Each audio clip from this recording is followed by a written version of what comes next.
السلام علیکم ورحمۃ اللہ وبرکاتہ۔ ناظرین، ایک ہندو عورت اسلام کا مذاق اڑاتے ہوئے یہ کہتی ہے کہ مسلمان کہتے ہیں کہ جنت میں ہر ایک مرد کو 72 بیویاں حوریں ملیں گی، تو کیا عورتوں کو بھی 72 مرد ملیں گے؟ یہ تنزیہ وہ کہتی ہے۔ تو آئیے سنتے ہیں ڈاکٹر صاحب باحوالہ کیا بتاتے ہیں کہ جنت میں عورتوں کو اور مردوں کو کیا ملے گا۔ 72 حوریں ان کو ورجن حوریں یعنی کہ کنواری حوریں ان کو شراب پلاتی ہیں۔ لڑکیوں کو کیا ملتا ہے؟ جو لڑکیاں سباب کا کام کرتی ہیں ان کو کیا ملتا ہے؟ میں نے پوچھا ان سے کہ لڑکوں کو تو 72 ملتی ہیں تو لڑکیوں کو بھی 72 ملتے ہیں کیا؟ اور عورت کتنا بھی اچھا کام کر لے، عورت کبھی جنت نہیں جا سکتی۔ ماں کے پیروں کے نیچے جنت ہے جو بولتے ہیں وہ بھی دگلی بات ہے ان کی۔ کوئی بھی انسان کو جنت میں جانے کے لیے 4 چیزوں کی ضرورت ہے کم از کم۔ ایک ہے ایمان، دوسرا اچھا اعمال، تیسرا ہے دعوت دینا، غیر مسلم کو اسلام کی طرف بلانا، اور چوتھا نمبر ہے لوگوں کو صبر کی طرف بلانا۔ اگر ان چاروں میں سے ایک بھی چیز کی کمی ہے تو سورہ العصر کے حساب سے آپ جنت میں نہیں جائیں گے۔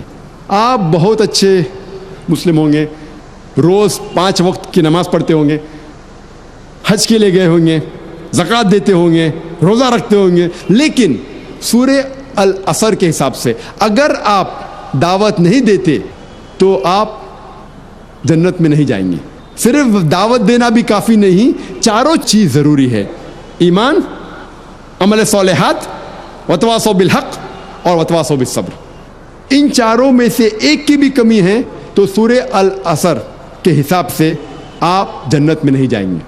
اگر آپ دعوت نہیں کریں گے اور اللہ سبحانہ و تعالیٰ آپ کو معاف کرنا چاہتا ہے اور جنت میں ڈالنا چاہتا ہے، وہ ایک الگ بات ہے، کیونکہ اللہ تعالیٰ فرماتے ہیں سورہ نساء میں سورہ نمبر 4 آیت نمبر 48 اور سورہ نساء سورہ نمبر 4 آیت نمبر 116 میں اللہ تعالیٰ فرماتے ہیں کہ اللہ سبحانہ و تعالیٰ چاہے تو کوئی بھی گناہ معاف کر سکتا ہے، لیکن شرک کو کبھی بھی نہیں معاف کریں گے۔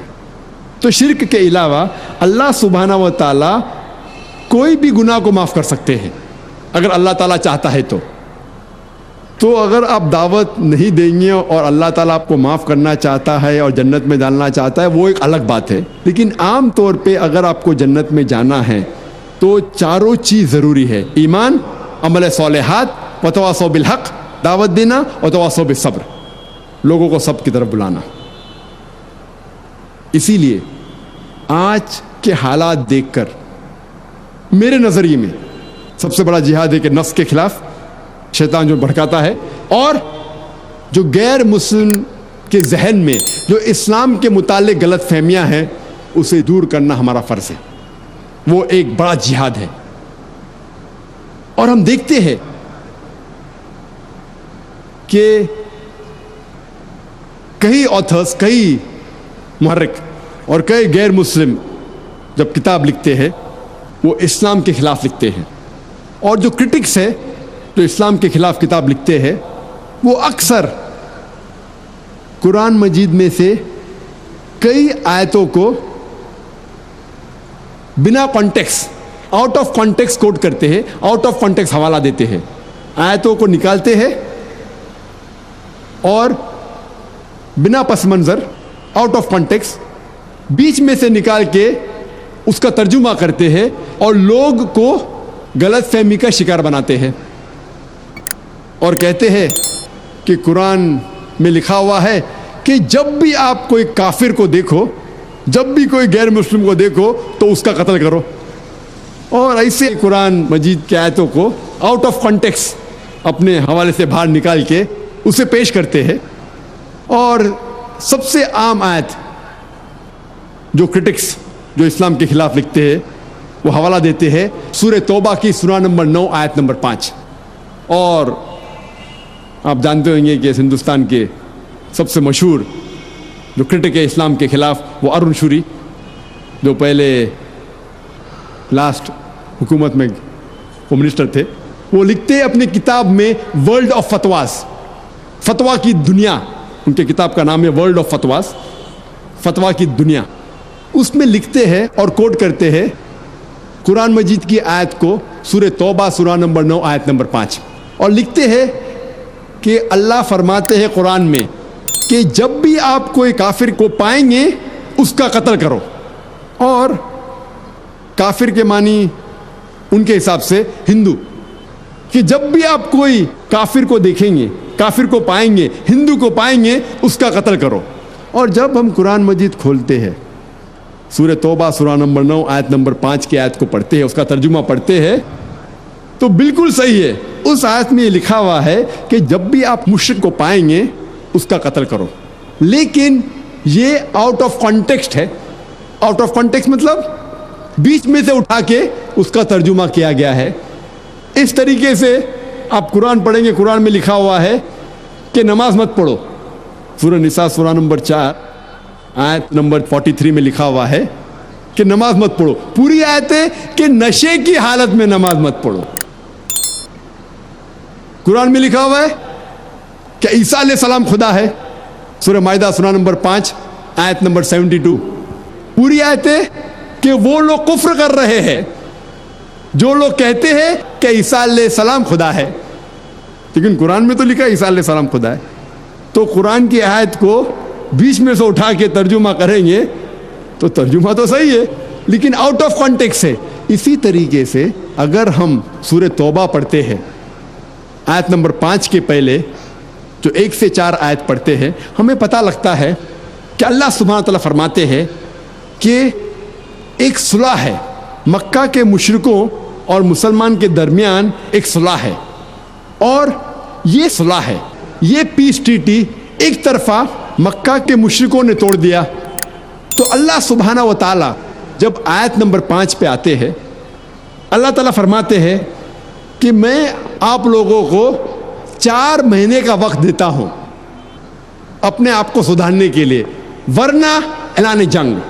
اور پھر جنگ کے میدان میں اللہ تعالیٰ فرماتے مسلمانوں سے، جب وہ کافر آپ سے جھگڑنے کے لیے، لڑنے کے لیے جنگ کے میدان میں آئیں گے، آپ ڈرو مت، آپ جہاں بھی کافروں کو پاؤ ان کا قتل کرو. یہ جنگ کے میدان میں آیت ہے کہ جب دشمن صلح کو توڑتے ہیں، آپ کو جنگ کے میدان میں قتل کرنے آ رہے تو آپ ڈرو مت، ان کا قتل کرو. جہاں بھی آپ دشمنوں، کافر دشمنوں کو پاؤ ان کا قتل کرو. ترجمہ صحیح ہے لیکن آؤٹ آف کانٹیکسٹ ہے. یہ جنگ کے میدان میں آیت نازل ہوئی کہ جنگ کے میدان میں جب دشمن آپ کا قتل کرنے آ رہے تو آپ ڈرو مت، ہمت رکھو، لڑو، ان کا قتل کرو.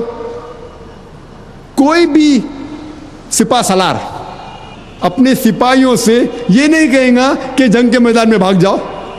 ہمت افزائی کے لیے ضرور کہیں گا ڈرو مت، لڑو، ضرورت پڑے تو دشمن کا قتل کرو. یہ عام بات ہے، کوئی نئی بات نہیں. تو جب اللہ تعالیٰ فرماتے ہیں کہ جنگ کے میدان میں مسلمان سے کہتے ہیں کہ ڈرو مت، جب دشمن آپ کو قتل کرنے آ رہے ڈرو مت، ان کا قتل کرو، یہ کوئی نئی بات نہیں، عام بات ہے. اور ارون شوری آیت نمبر 5 سے آیت نمبر 7 کے اوپر چھلانگ لگاتا ہے. کیوں؟ کیونکہ آیت نمبر 6 کے اندر اس کی بیماری کا جواب ہے.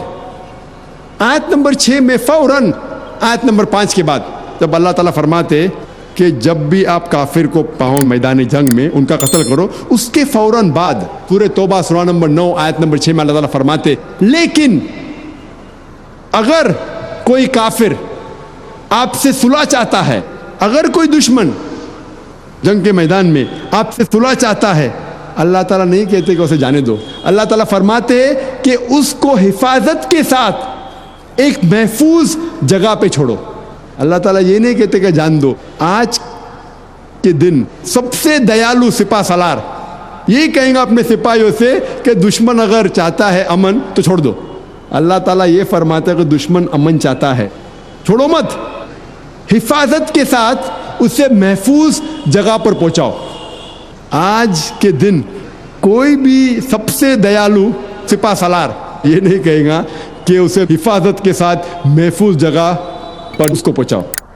اور جب بھی آپ قرآن مجید میں آیت پائیں گے قتل کے بارے میں یا جنگ کے میدان میں بھی، اس کے فوراً بعد اکثر آپ یہ پائیں گے کہ صلح بہتر ہے، امن بہتر ہے.